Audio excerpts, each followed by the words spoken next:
দিচ্ছি আদা পেস্ট, রসুন, পেঁয়াজ, জিরা সব কিছুর পেস্ট দিয়ে দিচ্ছি। তারপরে দিব, আচ্ছা এই অংশটা কেন ব্ল্যাক হলো এটা বুঝতে পারলাম না। আমার একজন ভিডিও ম্যান আসলে নিয়োগ দিতে হবে ভাবছি।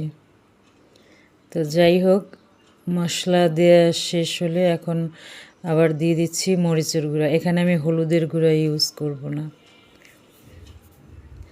এখানে দিয়ে দিয়েছি মরিচের গুঁড়া, আদা, রসুন, পেঁয়াজের পেস্ট আর জিরা। এখন দিয়ে দিচ্ছি সয়া সস।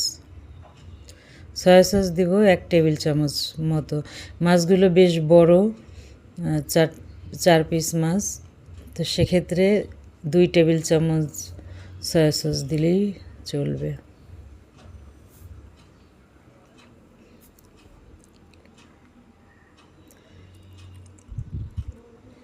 মাছগুলো এখন ভালো করে মেখে নেব। এখানে শুরুতেই লেবুর রসও দিয়েছিলাম।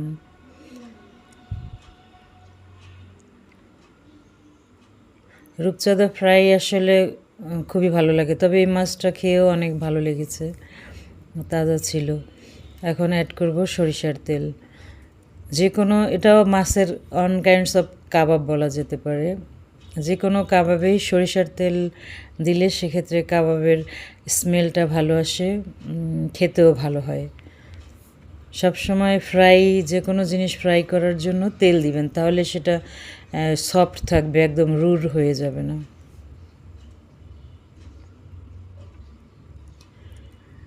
এখন সব উপকরণ একসঙ্গে মেখে এটাকে ম্যারিনেট হতে সময় দিব। আমি যেহেতু